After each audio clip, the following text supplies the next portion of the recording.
I'm Jeremy Greer.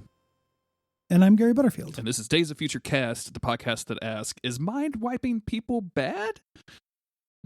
Is mine is, you know, we'll get to it. Yeah. The climax of this, I really think that the people who were involved should have been asked. You would think that they would speak up for themselves, but I mean, everybody was. Isn't it wild that they just, I was, this, out of the things we're reading this week, this is my least favorite. Mhm. Like, it's still good, you know, but my least favorite because it's been a strong week. And there is something about Americans coming to an African nation and arguing about the rights of Africans in front of them without their input. Yeah. That is pretty gross. It's that happens here, I think. It's super gross. As you mentioned in the last episode, this is also kind of an echo of the same exact problem that we were facing in Avengers Academy, which is like, are these Phoenix forces right in what they're doing? Which I think is going to be one of the big moral questions going forward. But also like having individual people on the ground like struggle with their own personal histories with these things and trying to reconcile that with what the Phoenix Force is doing. I think the last issue was more successful than this, even though I like the idea of just like a issue focused on Frenzy. But this that's what I was going to say too. Yeah, this really gets into the weeds of you shouldn't be here. Or you should be here in a totally different fashion that doesn't involve punching. Like this is like just, I mean, it's just so when people on Twitter say that something is like not necessarily fascist, but what's the word that I'm looking for? Like empirism or whatever. Like imperialist. Yeah, thank you. Jesus. This is that. Like this feels very much like white man writing the white man savior thing because he took a politics class in college and has been writing comic books ever since. And I don't know the politics of this Gage dude, so I'm not actually saying like he's a bad person or anything. I'm just saying like this is what it reads like in 2021. Yeah, it's Frenzy's a black woman, but Christos Gage isn't. Yeah, you know and it being a Frenzy issue is cool to me because I don't know Frenzy very well. Like this issue more to me like fulfilled a service for me enjoying the rest of the crossover. Yeah. Right, as I got some characterization of this character who, when I knew her, she fought old school X Factor and was just strong and angry, and that was literally it. Mm-hmm. You know, I have not spent very much time, or during that alternate reality where she dated Cyclops, who had his eyelids carved off. Yes, so one or the other. Those are the two Frenzies I know. Just you know, two very very two sides of the same coin, right there. The same people. We see that we have a cover, which is just Frenzy kind of busting through some glass shards that have all of our Phoenix Force and like a kind of a red light while she's in full color, which looks cool. Like this is mm-hmm. Okay. And then we jump right into it where we see Phoenix Cyclops just floating in midair, surrounded by Cyclops fire and just blowing the hell out of everything. And so they are in Nairobia, where he is basically just blown up, and he's basically eliminating the idea of war. So he's trying to take away the weapons of everybody. Yeah, disarming them. Mm-hmm. The idea here is that there's this, and it's kind of confusingly told, I think, in the beginning. But the idea is that after this happened, they didn't get every weapon, and that created a power vacuum. Warlords went for those weapons and have been doing abuse. So until we can get down there and fix them mentally, which, you know, not great, Frenzy, you go babysit. Yeah. Frenzy's really racist against humans because she used to be part of a bunch of villain groups. She doesn't want to do this. So they basically trick her into doing it. Yeah. They make her jump out of the plane first. And she lands, and she's just not automatically, but instantly like very mouthy towards the Cuckoo Twins, who are kind of over this mission. They're overseeing everything. And I mean, she even she's like, you know, don't expect me to preach peace and brotherhood to flat scans. Like she's not happy to be here doing this job whatsoever. No. And she gets up after she crash lands into just around these peaceful, like somebody lives there. Like that was like my property. No shit. I really like her being real pissed about this whole thing, and the Cuckoo's saying, "You're ruining world peace for everyone." I think that's really funny. That's very good. She says, I will be here for 6 hours, not 1 second later or longer. As she's walking around, just looking at poor Africans saying pathetic. Again, the optics on this issue are not great. No. a husband starts beating the crap out of his son / child bride. Child bride, son, or it's definitely not a child son. bride. Like it's a very, very, like she was given to him when she was 13, so she is almost certainly a minor at this point. And he is just beating the shit out of her, calling her a brat, saying you will obey me, and this triggers memories in Frenzy of her dad doing the same thing to her, which is everything that we see in Red. I am not an X-Men gender essentialist by any means. I think that the way that they drew the wife is very coded as male. Especially the scene where she's spitting in his face. Mm-hmm. I wish the art had been clearer. I wonder if that was a scripting thing, because like it like I wonder if they wrote this originally as like beating up a kid or something, and like a kid, and then it turned into like he sold me to whatever when I was 13 later on down the line, and that was added because I feel like the artist did not know this was supposed to be a girl at all. Yeah. And look, you don't have to look like anything. Like I'm not trying to get into that argument or anything. Just like when in comic books, typically people look like who they are for a reason, so you can understand who they are on site. And I'm probably getting into the weeds of this a little bit, but like this definitely did confuse me a little bit. It's important to the semiotics of the scene. Yeah. Right. So like, this is not a character. This character does not get a lot of development. This character is representing how the writer of this is portraying how men in Africa sometimes have child brides. Like it is a wife, and like a wife can have masculine features. There's nothing wrong with that, but I don't think this is like a representation win. Yeah. Because of that. Like the art does a bad job regardless. Exactly. Of that. It's not something I think it should be true in every medium and in every context. So Frenzy walks over and stops it. And he instantly is like, hey, this isn't your anything. You're like, you may be speaking our language, but I can recognize an American. Like, this isn't your business. Like, this is my wife, and it's my duty to discipline her.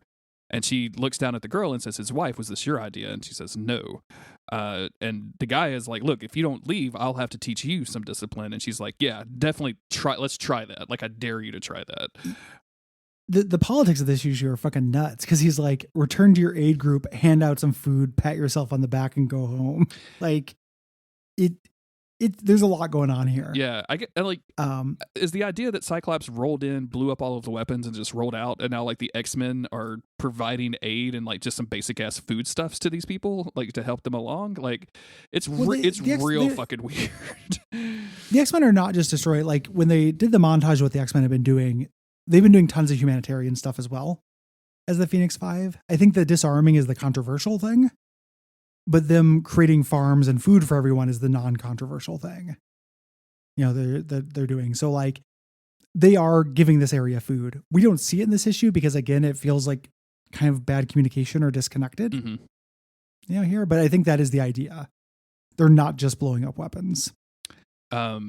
He attacks her with the machete, which of course doesn't work. It looks like she breaks both of his wrists, which, okay. Yep. If you're a child wife beater, like that's probably a good punishment for you. Yeah, that's a double strike. Yeah.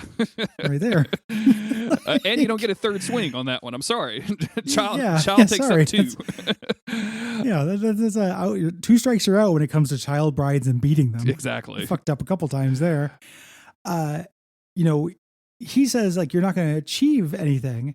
We have power and we're going to be here long after you leave. Again, kind of speaking to that, white knight American sensibility of coming in and just dropping food and thinking we solved the problem. Mm-hmm. Even though at the same time, the character saying that is a child wife beater. Like the argument for cultural relativism, like the politics of this issue, I would love someone smarter than me who is very versed in this shit to read this and deconstruct it, because all of my alarm bells are going off and saying this is hinky as hell. Yeah. If this was a Twitter meme, like we would just post the cover of this issue with a bunch of red flags underneath it at this point. Yeah. Something's wrong here. I know what they're trying to do. Yeah. And they are doing it about Frenzy, as well as I would have tried to do it when I was 20. I think is the issue. Just not like, I'm just taking a real surface level, like, oh, there's warlords and they take child brides. Like everything I learned about Africa, I learned from CNN or whatever. You know what I'm saying? Like, and it's not that doesn't happen. Like that's not the point. It's that it's a more complicated issue than should be handled with Frenzy getting her groove back. Like that is such a complicated problem, and it being solved through the lens of Frenzy The former villain is just a lot. Cyclops X, which is like, I mean, you have to be. There's only like 4 Cyclops X's. Like that's a pretty fucking rare. It doesn't list. go great for you usually. The one who's living their best life is Emma Frost probably. Yeah. You know, Jean Grey now, but for a long time she was super dead. So she's gonna go off and she's like, he's with the militia. You know, I'm bored.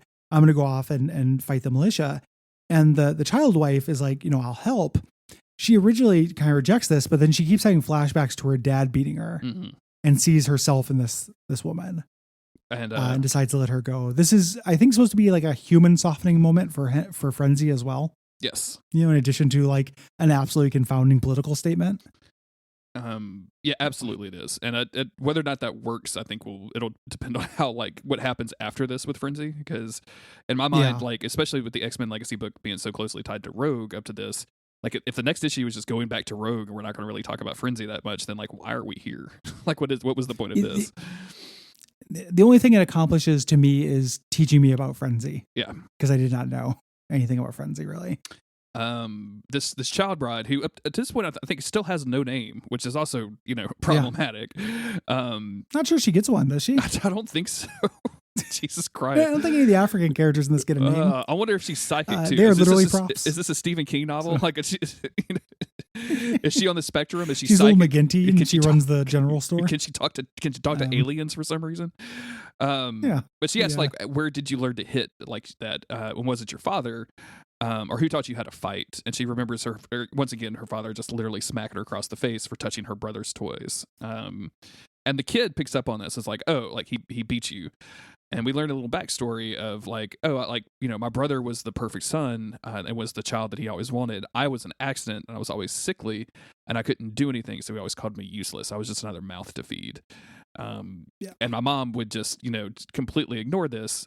She would just, you know, say, you know, God never sends more than we can bear, which is a pretty, you know, classic thing to say. And of course is absolutely wrong on a variety of levels. Yeah. A horrible fucking thing to say while cleaning up the black eye that your husband gave your daughter. Exactly. You know, they're drawing parallels here between the systemic child wifery of Africa and this specific dynamic of a husband and wife in America, you know, and again, in a way, I don't feel like Christos Gage has the receipts to do. Oh, this is the definition of like, please stay in your lane. Like, you do not need to be like, you do not need to make this commentary, my friend. Like, you are not the guy. You're not that guy. 1994 guy. would have given an award for this, you know, but it's we've gotten a little bit better in terms of representation and discussion around this shit. The son, her brother, Frenzy's brother, died in service, and you know, the dad goes into a rage. She goes and puts on his hat. You know, she loved her brother. There's a picture of her and her brother, and this pisses the dad off. Yes. You know, what are you doing? I gave the country everything and they still took my son. You know, they left me with nothing. And then he looks at her and goes, less than nothing. And this is where her mutant powers trigger, and she punches a hole in her dad. Whoops. And she runs away from the mom. Yeah. And we go back to the present where this child wife says, you know, when the soldiers came, they killed my father, they shot my mother, but they didn't kill her. They made me kill her. They gave me a machete and do that. Or said that, you know, they would take their time in killing her. And of course, you know, this is just brainwashing, essentially. Like, this is cult behavior. And he says, yeah, they made me one of them until I was 13, and that's when they gave me to the husband that we met earlier. So horrible stuff. Like, this is all awful and very bad. Like, I don't think you can, like, just the idea of any of this is very bad, which makes it all the weirder that this is a conversation between like an X-Man and some kid. It's borderline irresponsible. Like, it is like I was reading this earlier today. I had some time to kill between after I got home from the gym, and I was like, what the fuck am I reading? Like, I don't have enough coffee in me to understand what this is right now. This is out the box. A good thing is that the American does give absolution. Yes. Mm-hmm. To the character we keep calling the child bride because they didn't give her a fucking name. Yeah, dude. I didn't pick up on that when I was first reading it. And boy, does that seem like just fucking awful here. Yeah, it's real rough. She's talking about how, you know, she didn't have a choice, and the child bride says, you know, when you grow up, you get to make whatever choices you like. Is that how it works? And she's like, yeah, most people don't though. She's like, well, I'm going to do that. And she's like, well, maybe you will, maybe you will make a choice. Who knows? They go out. Oh, she does get a name, Angelique. Okay, good. It takes a while.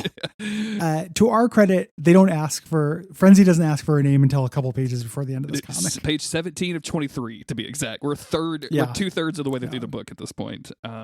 They stumble upon the husband's dead body. And this is when they arrive at the militia camp, and Frenzy gets to go in and just beat up on a bunch of people because they have guns. And they're bad because of that. And she's about to kill them, but she sees Angelique watching and decides not to. Which these are the people who made Angelique kill her mom with a machete. Yeah. So I don't know. Yeah. Like, I feel like this would have been a justified killing. Angelique maybe didn't want her to, but I don't. Again, yeah, the politics of this are suspect as hell, dude. Because, like, on the one hand, here's an American going to a different country that they don't understand anything about, and just choosing the side with guns and murdering them, and then also like hearing stories of they're taking child brides and presumably raping these young girls, and like they probably deserve to die. But also, should the X-Men like just be judge, jury, and executioner in these set? Like it's so fucking off the path of what this dude should be writing about right now. Like it's fucking crazy. Part of me, I had a moment thinking like, oh, like we shouldn't be talking about this. Yeah, absolutely. But to be fair, this came to our house. we didn't go seeking out like, here's our we've pivoted from X-Men, and we're going to cover a bunch of comics about African culture. Yeah, wait till you hear our take about Dune in 2021, everybody. Yeah, we did not do that. We're gonna do that Good Trouble series of graphic novels about that senator. And we're going to talk about that stuff now. We're going to do comic adaptations of Malcolm X, and Gary and Jeremy are going to weigh in and decide if he's good or not. 100%, yeah. We didn't do that, man. It's fucking showed up at our house in the X-Men. And like Christos Gage put it there. It's fucked up. I know we're not done with the issue yet, but like all of that like politics stuff just gets wiped to the side when the Cuckoos arrive and are like, oh, we're going to take away all of these people's pain. Like we can just shut that off. Like they'll be much better for it. And Frenzy has to step in and be like, oh, I don't think that you should do that. Like they need those memories because pain is what teaches you. It's what makes you learn from things, and they'll be able to do better. But like you mentioned at the beginning, like none of them talk. When the Cuckoos say like, and we know they all speak the language. Yeah. Not only the Cuckoos telekinetic, but they put the language inside Frenzy's head. Yeah. They could literally ask. They could read the minds and figure out what they want. Like, yeah. This is so fucking weird, dude. It was like this is actually dog shit. I've flipped around this comic to now hating it. I'm happy to learn a little bit about Frenzy, but it's also the shitty. It messes up the moral of it even more when Frenzy at the end she's like, don't erase their memories. I mean, sure, lessen their PTSD a little bit, maybe tamp down their fight or flight, but make sure they remember that they were sold into child bride slavery. Like, it is such a specific flex for her to dictate to, and you get the idea that there's like, I imagine Christos Gage felt some kind of safety in the fact that Frenzy was saying it. Oh yeah. Because Frenzy is black, but it doesn't spend that way. And the end of this, which is just her walking away and Angelique coming over and be like, will things be better now? And then Frenzy saying, that's up to you. Like, presumably she's like a 15-year-old girl that has been horribly abused. Like, maybe don't put all of this responsibility on her. Like, I don't know, before you just leave and get on the plane. This is so fucking wild, dude. And I see what they were trying to do. And I actually like the concept of Cyclops coming in and disrupting these systems, taking the weapons away, not all of the weapons, and then having to deal with like these leftovers of people who have been entrenched in violence their entire lives and not actually fixing the problem is good. And I hope it's more clearly expressed when in some other tie-in issues, because like viewing it from this angle really just shows you how shitty we have been as a country. Like this is a very, very like imperialistic take on all of this. Like, oh, we could just go over there and mind wipe them or punch them to death, and that'll fix hundreds of years of systemic issues. No, it won't. Yeah, it's real bleak. You know what it reminds me of is like they don't really do the story that I want them to do. which is like, did you watch the Game of Thrones TV series? Yeah, of course. Did you get caught up in that? Oh yeah. Whirlpool. The in the books they handle the shit about Daenerys going in and just getting rid of slavery. Yeah. And just expecting it to be fine, you know? In the show, she does that. It doesn't work, and she just jets and goes back to her mission. Yeah, absolutely. And it's fucking horrible. It reminded me of that. Yeah. Like, you could do a really interesting story of the X-Men being like, we're going to get rid of weapons. They go and do it, but there's still systemic things. There's no easy change, right? Like, they have to do it from the ground up. And I hope they deal with that in a different series of this, or a different comic, or a different writer taking on this issue, right? Like having somebody with the political knowledge and with the knowledge of the actual systems in place and the actual people in place to talk about it and to discuss it through this lens. There's also the aspect of like the X-Men have all just come back to the Phoenix Force now that they are trying to build this peace on Earth thing. And having to clean up after it, like, which tells you kind of immediately, like, oh, if you need like cleaners to come in after you to fix problems that you're supposedly fixing, then you're not actually fixing problems. You're just creating different problems. And again, also very interesting, but is not talked about in this issue at all. Like it's, and I think they were trying to like show that and not tell it, but in the meantime, they just like steeped themselves in some really weird fucking politics and racism, and it's not a good look. Well, the wild thing too is no one's gonna read this. No one is going to go back to this other than us and like actually do the examination we want, because you could not be more obscure than an X-Men Legacy issue that ties into Avengers vs. X-Men indirectly, that focuses on frenzy. Yeah. Like, it's not the place people are going for their takes on racial justice.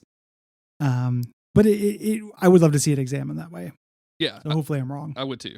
I would be interested. Yeah, prove me wrong, Austin Walker. Prove me wrong. Yusuf, like it is. Yeah.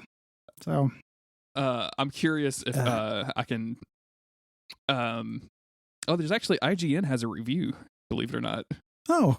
From 2012 by a guy named Poet Maze, who I'm not going to make fun of, but your name is Poet Maze.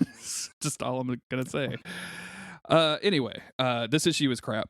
It's a wasted opportunity, I think, for Frenzy, just to show more of her character, and the whole thing just seems super weird. So, if you like us being uncomfortable talking about politics in Africa, you can go to patreon.com/Duckfeed.tv and sponsor our new podcast, Politics in Africa. We don't know what we're doing. We're trying to stay in our lane as best we can. If you want to support us, go to patreon.com/Duckfeed.tv. Ratings, reviews on Apple Podcasts or Podcast Addict. And you can tell your friends who are into the X-Men. We would appreciate that. We would. Go do that. It's a lot of fun. And in the meantime, we will be back soon with more Avengers vs. X-Men.